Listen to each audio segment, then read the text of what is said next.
απευθυνόμαστε κατά κύριο λόγο στις μικρές και μεσαίες επιχειρήσεις. Η σημαντικότερη παγίδα είναι ότι έχω την αίσθηση ότι τα γνωρίζω όλα. Ότι έχω την αίσθηση ότι γνωρίζω καλά το πελατολογιό μου, την αγορά μου, το κλάδο μου, τον ανταγωνισμό μου. Όταν τους πλησιάζεις να συζητήσεις μαζί τους, κατά πόσο το πρόβλημα που σου αναφέρουν εμπεριέχει γκρίνια στην ψυχολογία τους ή περιέχει διάθεση για να το λύσουν. Στηρίζουμε τις μικρές και μεσαίες επιχειρήσεις σε όλη την Ελλάδα με ολιστική προσέγγιση. Εκατοντάδες projects, χιλιάδες τελέχη, ένα κοινό αποτέλεσμα, ανάπτυξη. Ζησιμάτος Management, FB Solutions.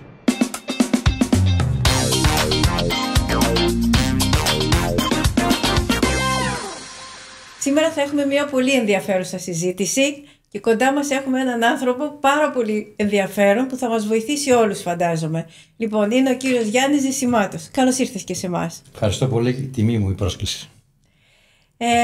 Να πω εδώ ότι είναι ένας καινούριος μας συνεργάτης και θα μας βοηθάει και σε πάρα πολλά πράγματα από εδώ και πέρα. Λοιπόν, πες μας λίγο μερικά πράγματα για το τι ακριβώς κάνεις. Όταν λες ότι έχεις μία προσέγγιση, ολιστική προσέγγιση στην αναδιοργάνωση των επιχειρήσεων. Τι ακριβώς είναι η ολιστική προσέγγιση? Ευχαριστώ για την ερώτηση. Είναι μια ερώτηση κομβική που αξίζει να ακουστεί και να μαθευτεί. Εμείς είμαστε μια εταιρεία που εργάζεται γύρω στα 20 χρόνια στην ελληνική αγορά. Απευθυνόμαστε κατά κύριο λόγο στις μικρές και μεσαίες επιχειρήσεις. Τα χαρακτηριστικά της μικρής και μεσαίας επιχείρησης είναι αυτά που λέει: δεν έχω πολλούς διευθυντές, δεν έχω πολλούς προϊσταμένους, δεν έχω την κατάλληλη εμπειρία να διαχειριστώ πράγματα, καταστάσεις, ανθρώπους, συνθήκες, στρατηγική. Ο επιχειρηματίας είναι αυτός που επί της ουσίας παλεύει μόνος του. Να σχεδιάσει, να οργανώσει, να καθοδηγήσει, να υλοποιήσει. Εμείς τι κάνουμε? Δύο πράγματα. Του προσφέρουμε χρόνο στη σκέψη, χρόνο στη στρατηγική, χρόνο στην διόρθωση αδυναμιών, χρόνο στην διαμόρφωση στόχων, εφικτών. Γιατί είναι ολιστική? Γιατί δεν θα μπορούσε να είναι διαφορετικά σε μια μικρομεσαία επιχείρηση. Ένας λόγος είναι ότι δεν μπορεί ο επιχειρηματίας της μικρομεσαίας επιχείρησης να έχει διαφορετικούς συμβούλους, άλλο για τις πωλήσεις, άλλο για τα οικονομικά, άλλο για την παραγωγή, άλλο για τις προμήθειες, άλλο για τις αγορές, άλλο για το HR και το ανθρώπινο δυναμικό, άλλο για το marketing. Δεν είναι εφικτό.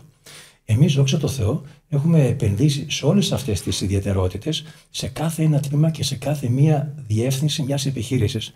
Πράγμα που σημαίνει ότι έχουμε κάτσει δίπλα στους ανθρώπους και έχουμε μάθει τη δουλειά τους. Οπότε είμαστε χρήσιμοι σε κάθε επιχειρηματία για να μπορέσει να διαμορφώσει στόχους, να καθοδηγήσει, να υλοποιήσει. Ωραία. Μπορείς να μας πεις, Γιάννη, μια συνηθισμένη παγίδα που καλό είναι να την αποφύγουν εφόσον θα τη γνωρίσουν, που οι μικρομεσαίοι επιχειρηματίες πέφτουν συχνά μέσα προσπαθώντας να αναπτυχθούν? Η σημαντικότερη παγίδα είναι ότι έχω την αίσθηση ότι τα γνωρίζω όλα.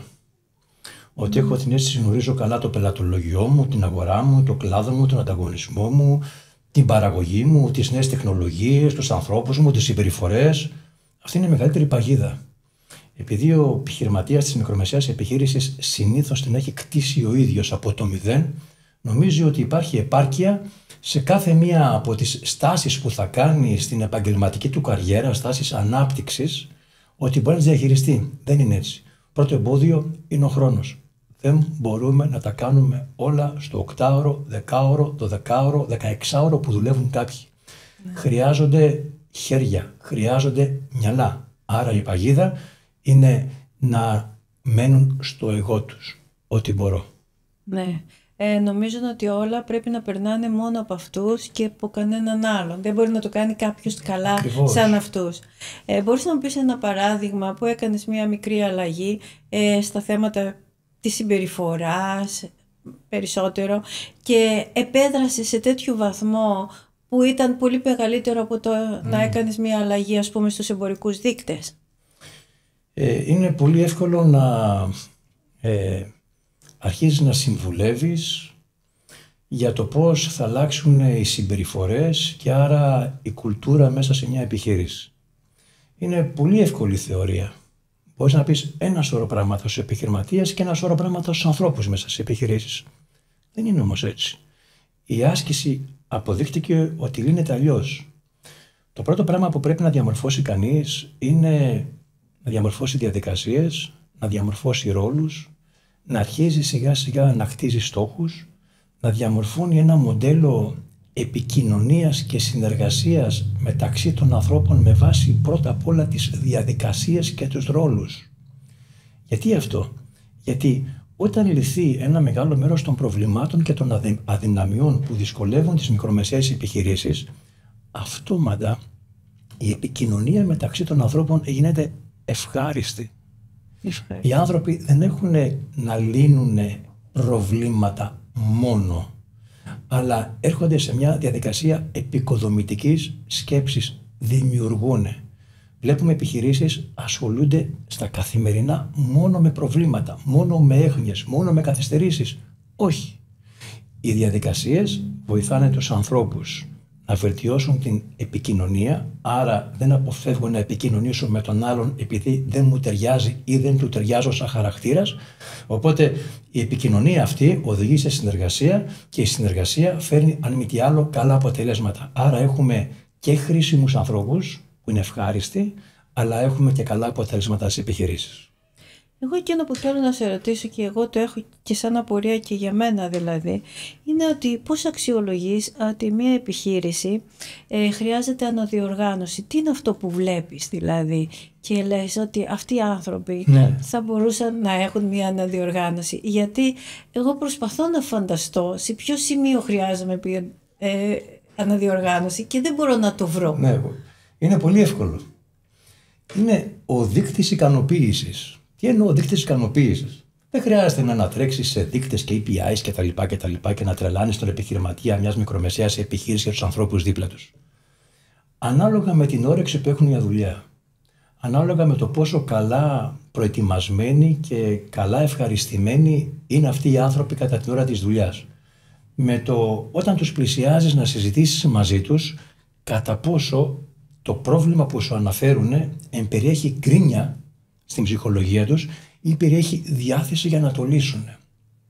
Όταν λοιπόν το πρόβλημα που σου αναφέρουν, ο προβληματισμός, γίνεται με γκρίνια, το στυλ τίποτα δεν αλλάζει, άλλη μια φορά τα ίδια, ο επιχειρηματίας εκείνο, ο επιχειρηματίας το άλλο, ο συνάδελφός μου εκείνο, η αποθήκη εκείνο, η πωλήση εκείνο, το marketing εκείνο, το HR το εκείνο, εκεί πέρα αρχίζουν και δημιουργούνται τα προβλήματα τα οποία εγώ καταλαβαίνω αμέσως ότι αυτή η επιχείρηση την χάνει να θέλει αναδιοργάνωση.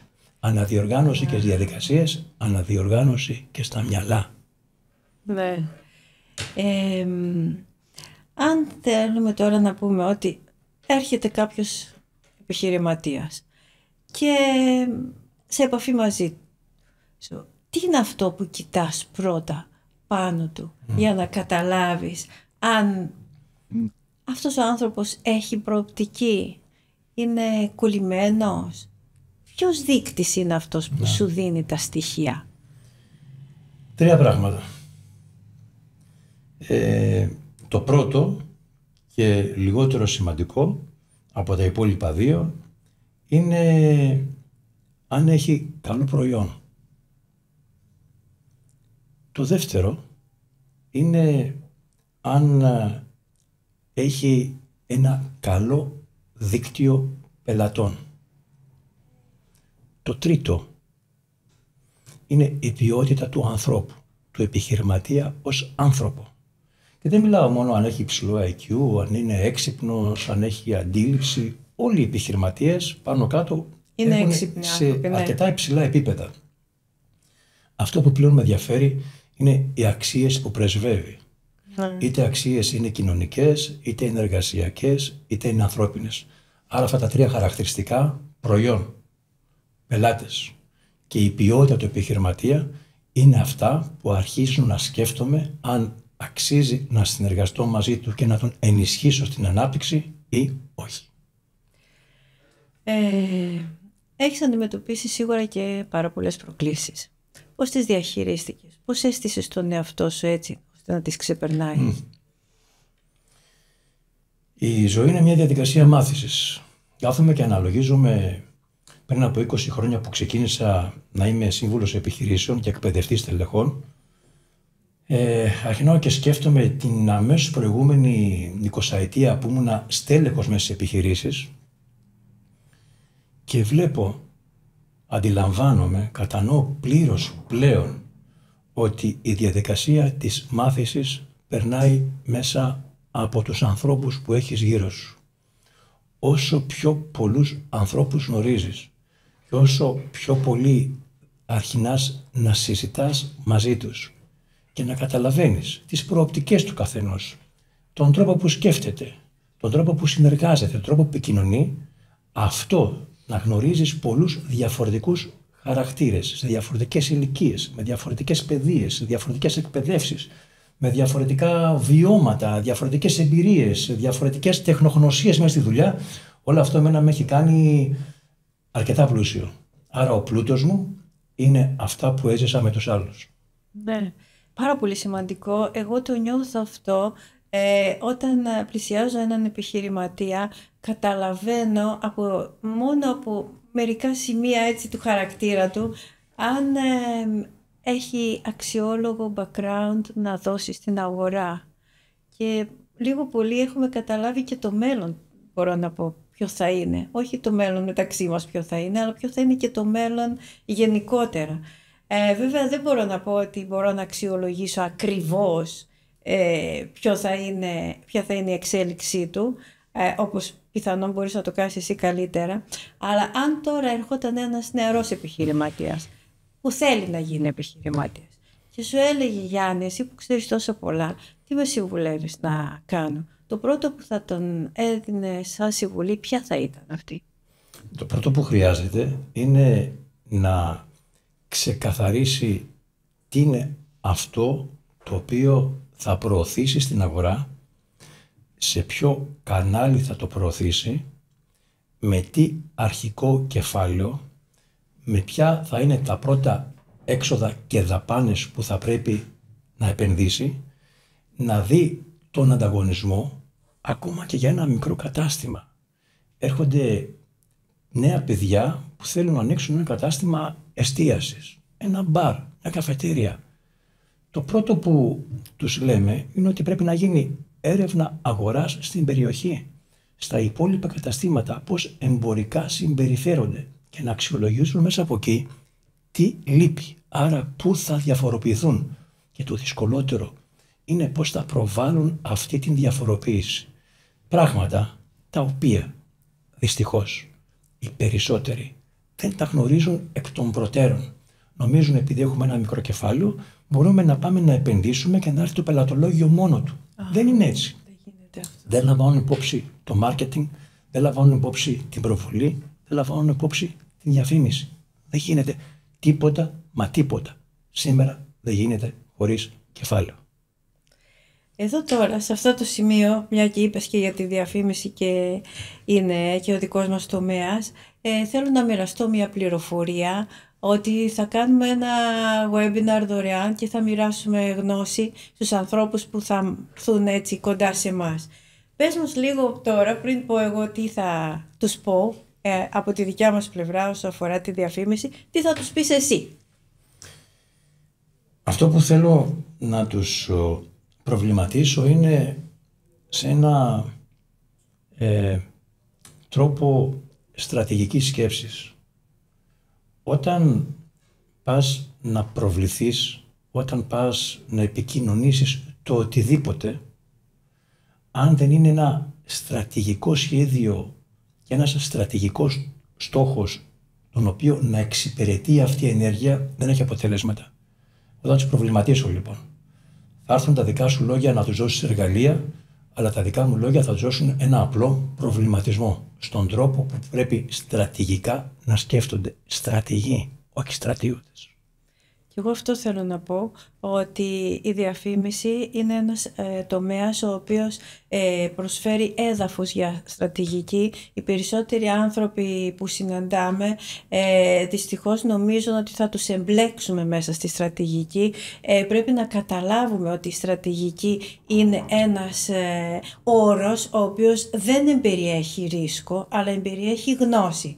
Δυστυχώς μπορεί και να έχει παρεξηγηθεί, γιατί όταν τον ακούω κάποιος βλέπω μια συστολή στο στρατηγική, δηλαδή ότι θα τον εμπλέξω με πάρα πολλά πράγματα. Αυτό που θέλω να πω λοιπόν είναι να καλλιεργηθεί η κουλτούρα ότι χωρίς προβολή δεν γίνεται σήμερα να υπάρξουμε, ότι δεν αποτελεί κόστος, εφόσον εμείς εδώ στη Συνεβιού έχουμε αποδείξει κιόλας ότι τα χαμηλά κόστη είναι και αυτά υπαρκτά και ικανά να φέρουν τη διαφορά και να έχουν φωνή για την επιχείρησή σου μέσα στο διαφημιστικό περιβάλλον.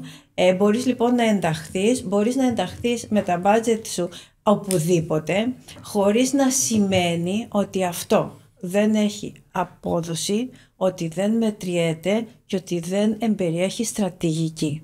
Αν λοιπόν οι άνθρωποι νιώθουν ότι χρειάζονται μία φωνή, καλά είναι να τη δώσουν στους ειδικούς, να τους την δώσει σωστά στον κόσμο. Δεσποιná, αυτό ακριβώς που κάναμε εμείς με εσάς. Σας εμπιστευτήκαμε, σας δώσαμε την καμπάνια μας, σας δώσαμε την τηλεοπτική μας διαφήμιση και σας εμπιστευτήκαμε για να πάμε στο επόμενο βήμα. Αυτή τη στιγμή η αναγνωρισιμότητα που αποκτούμε σταδιακά είναι πολλαπλασιαστική. Και πάνω σε αυτό που είπες για budget, πρέπει σε όλους αυτούς τους επιχειρηματίες, τα νέα παιδιά, νέους ανθρώπους ή και όριμους επιχειρηματίες να καταλάβουν ότι η προβολή και η διαφήμιση είναι ένα πολύ μικρό μέρος του ετήσιου budget αγορών και εξόδων τους. Άρα φανταστείτε μια μικρομεσαία επιχείρηση που ας πούμε ότι έχει δαπάνες 500.000, 600.000, 100.000, 200.000, 1 εκατομμύριο. Το να πάει να επενδύσει 20 και 30.000 ευρώ το χρόνο, π.χ. σε ένα τζίρο ας πούμε 1 εκατομμυρίου, δηλαδή το 3% επιβάλλεται διαφορετικά.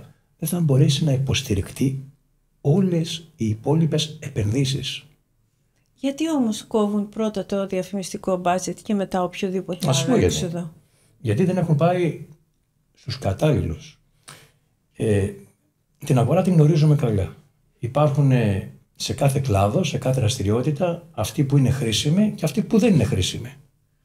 Όταν επιλέγουν κάθε φορά κάποιοι μια ομάδα συνεργατών όπου δεν τους παράγει αποτελέσματα, δεν μελετάει την εξέλιξη της καμπάνιας, δεν είναι σύμβουλος να τους βοηθήσει με ιδέες όπως κάνετε εσείς, αναπόφευκτα αυτές οι καμπάνιες δεν έχουν το επιθυμητό αποτέλεσμα. Αν όμως είναι μια δυνατή εταιρεία προβολής και διαφήμισης και φτιάξει πολύ καλά δημιουργικά και τα προβάλλει αρκετά δυνατά, εύστοχα και οικονομικά, εδώ πέρα αν μη τι άλλο θα υπάρχουν αποτελέσματα. Σε ευχαριστώ πάρα πολύ για αυτή τη συζήτηση. Εύχομαι να πάνε καλά και η καινούργια σεζόν να μας δώσει ακόμα περισσότερα στοιχεία καλά. Δέσποινα, εγώ σε ευχαριστώ πολύ. Ήταν χαρά, τιμή μου που βρέθηκα εδώ μαζί σου και θα είσαι σίγουρα δίπλα μας, ενεργός συνεργάτης για τη συνέχεια. Ευχαριστώ πολύ. Και εγώ σε ευχαριστώ. Να είσαι καλά.